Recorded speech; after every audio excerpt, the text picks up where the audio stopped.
Very big fish here. I didn't expect this. Okay, let's imagine, okay, that you are this fish here. So do you want to stay in the pond or do you want to stay in the sea? So this is a very weird question, right? Maybe you're thinking, hey, what am I talking about? So now let's change the question to this. You are going to run an e-commerce business, and then you're going to sell women's clothing. So do you want to sell all types of women clothing, or do you only want to sell plus size?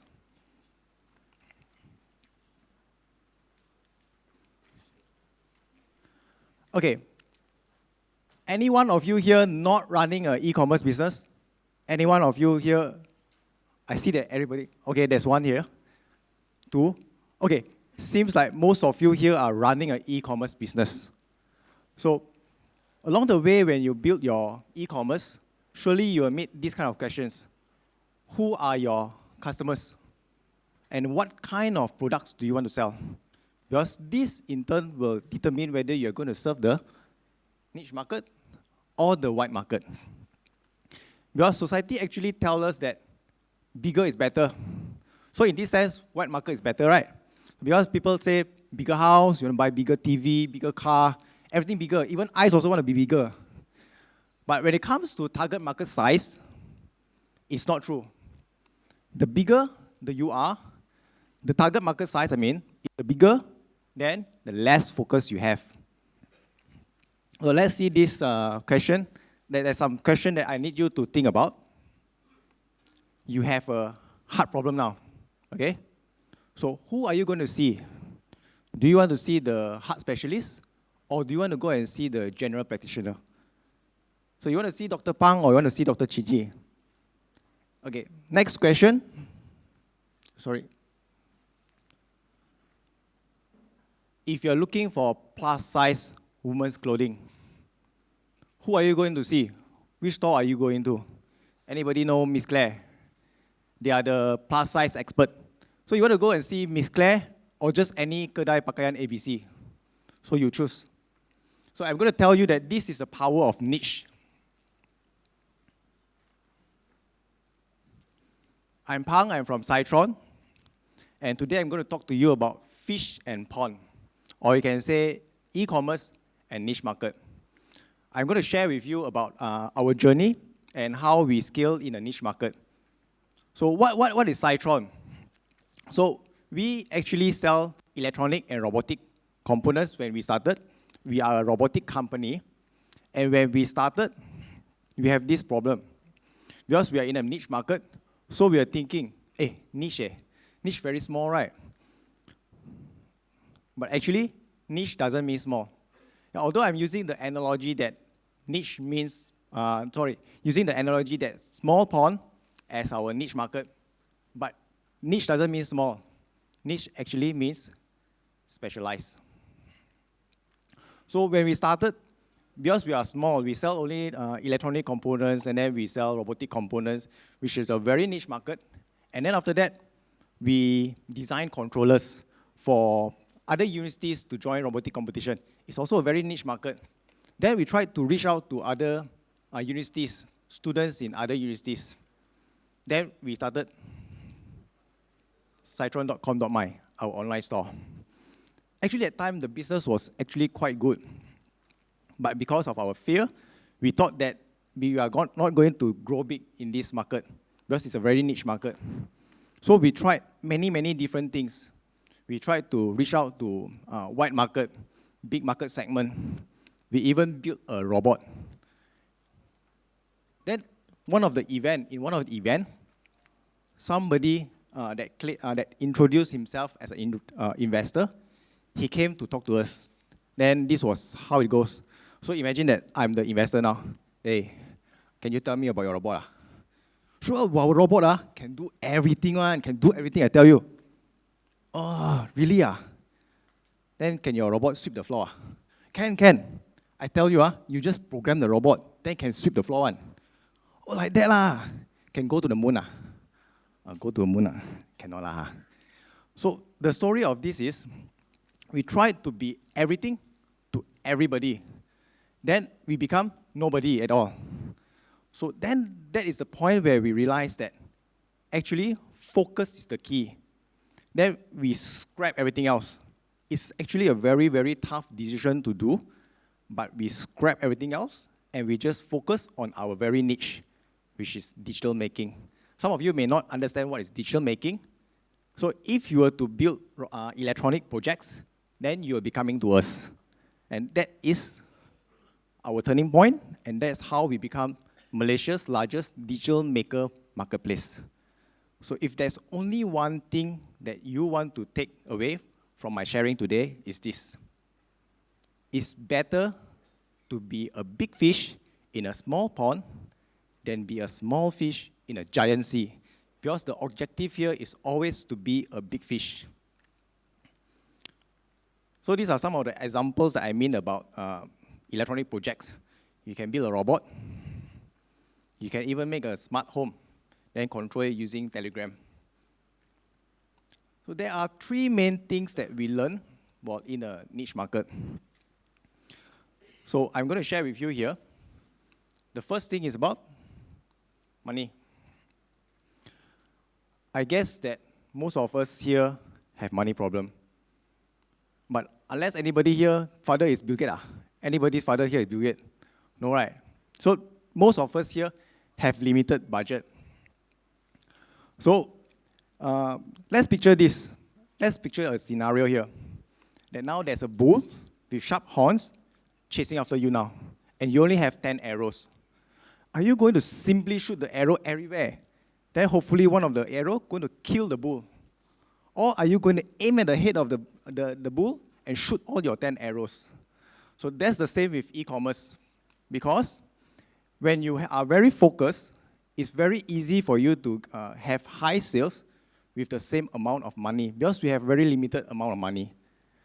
So there was once when we placed ads on Facebook. So we target people from the age of 18 to 65, then male and female, and staying in Malaysia. So if any one of you here are familiar with Facebook, then you'll know that there's everyone in Malaysia. Then with the message, general message, let's go something like this. Oh, we sell electronic and robotic components. Buy from us. Get free shipping when you buy above 100 ringgit. And then we wait. And then it sales double in my mind, in my dream god. Never happened. Because this is very, very general. Then we tell ourselves, ads don't work Cannot work one. Our industry cannot use ad one. But then we tried again. But this time, we focus it to a very, very specific group of people, and then the message is very relevant. Maybe you just now, the Fit Gear have already explained to you guys about what is Facebook. And then we tried again this time, and with a very relevant message, and this time, sales really did increase, and eventually it doubled. So that's what I mean by focusing on, and then you can save money. Okay, talking about the second thing, when you focus, you can actually create a new category. Because sometimes we always forget that we need to follow what our biggest competitors are doing. So then we compete with them just by price, by service, by quality. But we sometimes do not know that actually when we focus, we create a new category. Why do we need a new category? Why own a category? Because there's less competitor, and then it's very easy for you to stand out, and then you can also easily plant yourself inside the mind of the customers.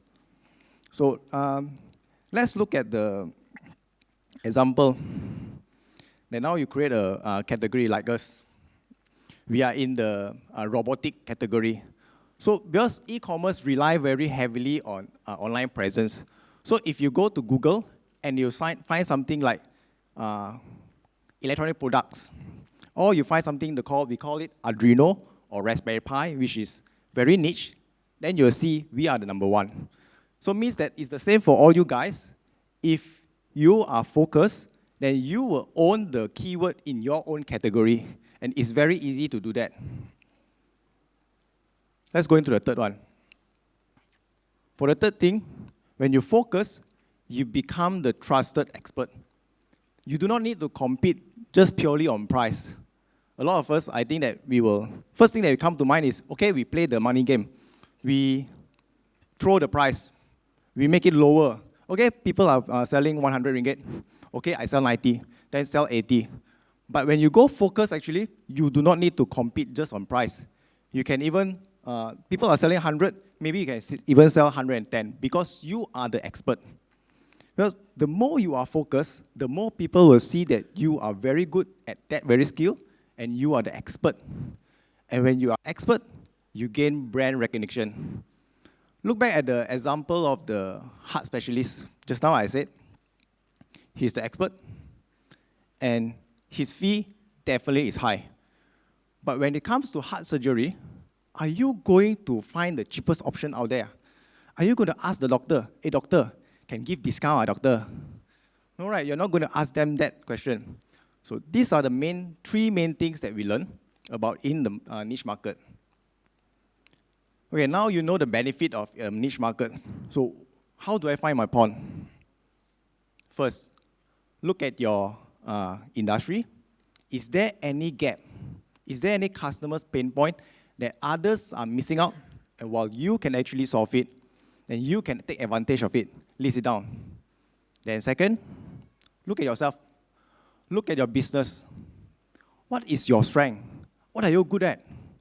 And then list it down to next. What is it that you are passionate? What do you love to do? Then see if there's any match between these three. If yes, then you found your pond. Another method of doing this is by looking at your existing customers. Who are your top customers? Who actually buys the most from you? The customers that you love the most one. Then see what is the similarity between them. What is their common pain point? Do you understand them? If not, then better call them, ask them, and talk to them. Because they will going to be your niche. You just focus on them, and they are going to be your niche. But all this being said, always remember that your niche market must be making money, must be very profitable for you. If not, there's no point in doing that. Okay, up to now, you are now in a niche market. So you may be asking me this, hey, I'm a small fish. Hey, then how do I grow? So what if I outgrow this market? This market you say is niche market. So how do I outgrow it? What if I outgrow and then how do I grow? So the short answer to this is become the biggest fish in this pond and then grow your pond lah. So this, you're going to ask me next, how should I grow my pond? So this is what we did. First, once you already identified your niche market, then you actually need to double down your effort. And then you dig even deeper on the same group of customers. And then, like us, because we know what our customers want, and then we spend even more on the marketing campaign that would work for us. And then the next thing that we can do is actually ask the customers again, what is it that you want that we don't have? And then we listen to what they said, and then we gave them exactly what they want. And then what you are going to do next is that repeat this step. Repeat this step over and over again. Until then, you become the leader of this category. And then you can go on to another pond. The next thing that once you are the leader of this category, you find similar customers. Is there any customers that may benefit from the same kind of products? Okay, let's go back to the example of Miss Claire. They are the plus size expert, like I said. So probably their customers are plus size office ladies. So they can actually expand to, let's say, pregnant ladies because they have beautiful clothes. So they can actually just make some modification to their clothes and then see what's the need of those pregnant ladies. Then they will have a new group of customers. So for us, we are targeting the tertiary education. So now we expanded it to the secondary education using the same products, but just a minor modification here and there. So the third thing that we can do is go global. We can actually go beyond our borders. So one day, maybe you eventually you will outgrow Malaysia's market. And then the solution will be to go global. We expanded to Singapore, we expanded to Brunei, still on the same niche, still on the tertiary education. Then what we did was, we used what we learned in Malaysia, and then we use it over there. Of course, you still need to tweak here and there. And then, what you can do next is that you can see what other countries that you can go. Next, we go to Thailand, we went to Philippines, and the next following country was going to be Vietnam and Indonesia. So our goal is actually to become the largest digital maker marketplace in Southeast Asia. As a side note here, if you are to go global, there will be a lot of challenges. Challenges such as delivery, warranties, language, currency, and maybe culture, and other much more issues that you may encounter. So if you have any similar experience, we are still actually learning. So we would actually love to chat with any one of you to have any experience in going global, because we are still learning and hopefully we can share experience and actually share knowledge. Last thing before I end my talk, I'm going to leave you with this thought. Choose your pond wisely. And then grow to become the biggest fish in your pond. Scale it, grow your pond, and turn it into the biggest sea ever. Thank you very much.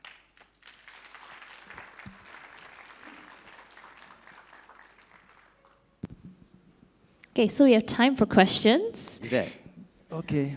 All right. The most popular one on top has 14 likes, and the question is, how to reach out to niche target audiences if you are just starting out? Is there any merit in creating mass awareness to build your brand? Okay, I'll answer the first one, how to reach out to niche target audience. Actually, it's even easier. Because when it's niche, you can actually know, let's say for Facebook, you can actually choose, okay, now that your target audience is this. So you can actually spend even less to reach out to the exact customer group that you want. Because if not, then you'll be simply throwing money. Is there still any merit in creating mass awareness to build your brand? This one, I'm not really sure because I never tried mass awareness, because to us, it's no point to go mass awareness. We tried it once and it failed, flopped, totally failed. So this one, I totally cannot give you any clue whether you are going to go mass awareness. But for me, I guess no. Okay, we have time for one more question. The second one, provided there are less competitors in the niche market, how do you position yourself in a price-conscious audience?